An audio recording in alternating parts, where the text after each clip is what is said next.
Good afternoon. I'm Marla Ellerman, Executive Director of the Mobile Payment Conference, and I'm here with Chester Ritchie, Senior VP at Worldpay. Chester, hello. Hey, how you doing? Good, good. Thanks so much for joining us. It's always a pleasure seeing you. Yeah. So since the last time I've seen you, I've got some more questions. Okay. And it's all focused on EMV. Gotcha. How is EMV adoption in the U.S. going? Oh, actually pretty good.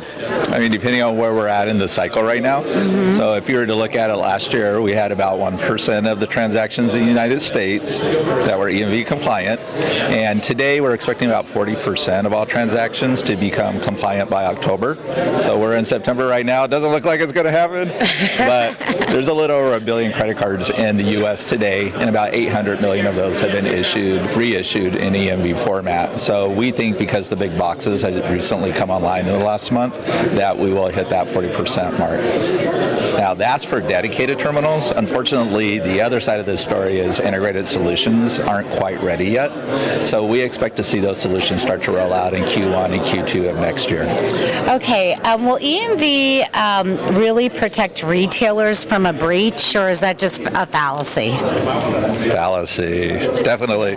So it won't necessarily protect them from a breach, but what it does protect them from is counterfeit credit cards.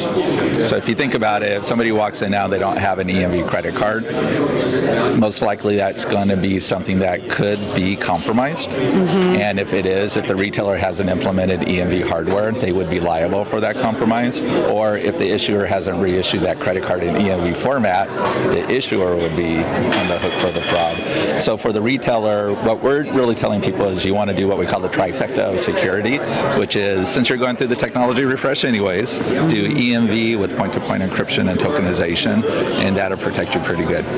What about the online sellers? What's going to happen with them?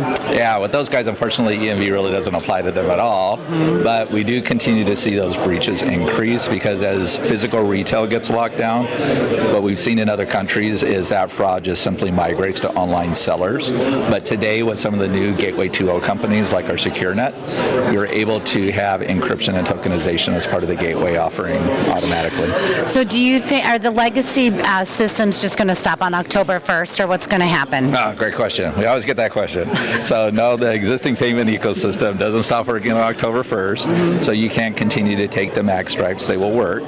But if you haven't upgraded to EMV, go ahead and swipe. Just know that you're accepting that liability at that point. If you are implementing EMV and somebody walks in with a non-EMV card, you can still continue to take those too, whether it's EMV or not, because every single credit card will still have a MAC stripe on it. Okay, great. And then one last question I have for you. You have been really leading the way for EMV in the industry, and we all thank you very much. Have you seen a lot of shift? Do you think that there's going to be a lot of problems come October 1st, or do you think it's just going to slowly just migrate over? Yeah, I think it'll very much be like a Y2K event. A lot of hoopla over nothing. It'll slowly migrate over, and we fully expect this to be a 2-3 year rollout until we have 100% adoption in the U.S. Okay, great. Well, thank you for leading the charge on EMV, and thank you for being here.